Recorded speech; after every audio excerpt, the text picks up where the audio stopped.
Is Matt Hancock the stupidest man in Britain? Now, some might think that's a little bit personal, a bit rude, maybe even abusive. I think it's a legitimate line of inquiry and scrutiny. I'm trying to get my head round, firstly, the sheer level of total raging stupidity displayed by this individual, and secondly, by the fact that a man who is so incredibly, unbelievably stupid was health secretary during the most severe health crisis for over 100 years. Well, lucky, I suppose, having someone with catastrophically poor judgment overseeing a question of life or death on a mass scale would have no potentially adverse consequences. Yeah, it'd really suck otherwise, wouldn't it? Now, let's just think over exactly what's happened. Matt Hancock, voluntarily, of his own accord, handed the right-wing journalist, Isabel Oakeshott, more than 100,000 of his own WhatsApp messages, apparently because she was working for free, ghostwriting his Pandemic Diaries memoir. Now, let's just be clear about who Oakeshott is. She's most famous for an unauthorised biography of David Cameron, in which she alleged that our former Prime Minister had sex with a dead pig, or a dead pig's head. I think these details are obviously very important. I'm a stickler for journalistic accuracy. She later suggested it may well never have happened, not of course before inserting that particular, sorry for the use of inserting, image in all of our heads. Admittedly, it was quite a fun day on Twitter when that particular supposed revelation happened. But not one to defend David Cameron, but is it the sort of thing you put in a book unless you've absolutely got it copper-bottomed? She also worked with Vicky Pryce, the former wife of the former Lib Dem Cabinet Minister Chris Huhne. What was the consequences for Vicky Pryce of working for Isabel Oakeshott? Well, Pryce ended up in prison for perverting the course of justice. You'd think there'd be a lesson there. If you're trusting this person with tens of thousands of your own WhatsApp messages, then as colourful and rich as the English language happens to be, there are no words to describe just how unbelievably stupid you are. Now, Hancock's claimed that Oakeshott has violated an NDA, a non-disclosure agreement, in publishing these messages, but I really think Hancock has questions to answer about, after all, he handed over other people's messages to somebody else. That is, I would argue, a pretty severe betrayal of confidence, and I do actually think there'd probably be big legal questions over handing over other people's messages on your phone to a third source.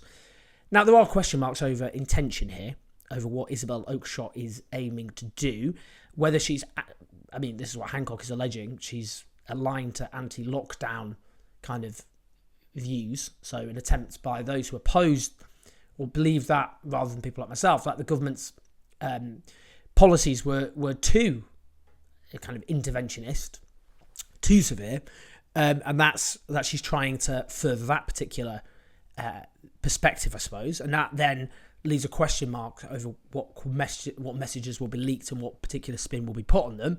So when Isabel Oakeshott says an inquiry into government failures over COVID could take years and could end up with a whitewash, I'm naturally sympathetic actually to what she's saying there, but of course I'm coming from a rather different angle.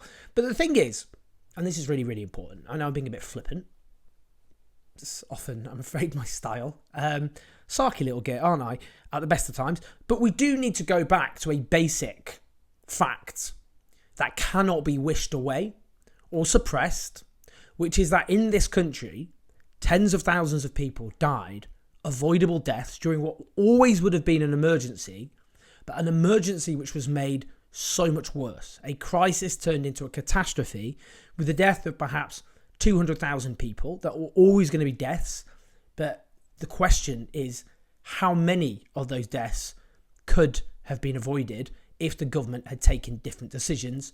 And of course, a lot of that responsibility has to be laid at the door of Matt Hancock, the former health secretary, who tried to whitewash his reputation after this catastrophe by eating the genitals of exotic animals in Australia on a reality TV show whilst getting a massive paycheck in the process. Now, let's just consider some of the supposed revelations. Now, first focuses on the failure to test vulnerable patients for COVID when they were discharged from hospitals to care homes.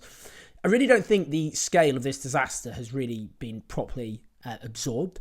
1 in every 14 care home patients died of COVID in the first 3 months of the pandemic. It's a horrendous statistic. Now, what's claimed by the Telegraph is that the Chief Medical Officer, Chris Whitty, told Hancock in April 2020 that all people going to care homes should be tested and recommended segregation while awaiting result. Now, the leaked messages are said by the Telegraph to show that he rejected the guidance, saying it muddies the waters, instead suggesting mandatory testing for those leaving hospital. Now, Matt Hancock actually denies the interpretation given to those messages, saying it excluded a key message from an advisor where he hadn't been in the meeting when the advice was given, and that he wanted blanket testing but was waiting for capacity to become available, so he gave priority to testing hospital patients. I actually think, based on these messages, Matt Hancock has a right to feel aggrieved about the spin put on them. I think what he needs to do is release all messages related to COVID testing. It's always a tricky one, this one, because you're stuck between this hard-right newspaper and a Tory minister who oversaw the pandemic policy. And you're a bit like, Urgh. I mean, you want all of them to lose, don't you? That's the problem. The fact is, a huge number of care home residents died. Care home residents aren't treated as quite people, are they? If we're honest. They're just like the old and the infirm, they're on death's door. But these are human beings. These are human beings who were loved and cared for, and they deserved so much better. And that has to be properly scrutinised. Whatever spin is put on these particular messages, whatever Matt Hancock said, and this was April, so it was a while after the pandemic began, we need to know exactly what happened, because COVID was seeded in a sector where it ran rampant with particularly vulnerable patients who died, often not very pleasant deaths. And the question is, could it have been avoided? Now, another thing I want to focus on are messages between Matt Hancock and George Osborne, who, tragically for all of us, was the former Chancellor of the Exchequer. I happen to believe is the biggest villain of them all. I think he's worse than Boris Johnson. I think he's worse than David Cameron. Though you could argue, well, David Cameron appointed him, so.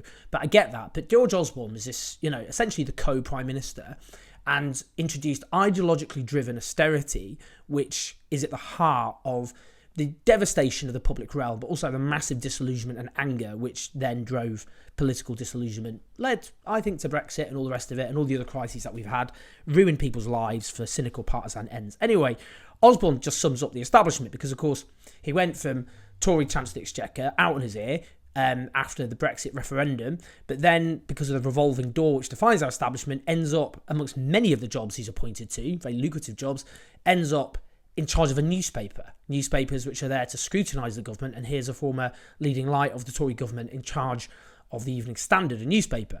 Now, George Osborne used to be Matt Hancock's boss, and Hancock messages his former boss, who's now in charge of a newspaper, asking to call in a favour, asks for a testing splash, and Osborne obliges. Yes, of course, all you need to do tomorrow is give some exclusive words to the Standard, and I'll tell the team to splash it. It really just sums up just this cosy establishment which exists in this country, where, as I've said, you end up with newspapers which exist to scrutinise politicians headed by senior members of the Tory government, former Tory government, scrutinising the Tory government, and therefore where you have senior ministers calling in favours from their former boss, who's now in charge of a newspaper. It's ridiculous. It's completely ridiculous. Now, we'll see what other revelations these messages have. We do need to be wary. I don't trust Isabel Oakeshott's politics, because she's clearly someone with a very particular brand of right-wing politics.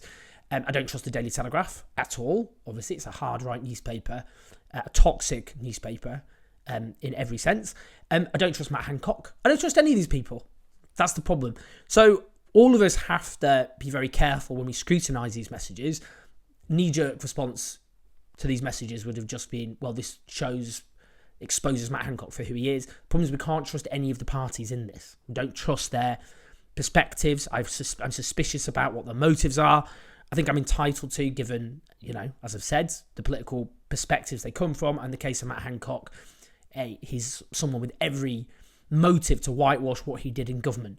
So all of us have got to be really careful here. We've got to, be particularly careful in scrutinising the information fed to us. But as I've said, Matt Hancock, one of the stupidest people in the country, quite clearly. What on earth was he thinking? Can't trust any of these people. And I think, again, it underlies the sordid nature of the establishment that runs us. But I think we're going to have quite a few more videos on this, given he's managed to give someone over 100,000 of his own WhatsApp messages, and perhaps they will give us an insight into what was happening at the top of government during the worst crisis since World War II. Please like, subscribe, support us on patreon.com/Unjoes84. I'll see you in a bit.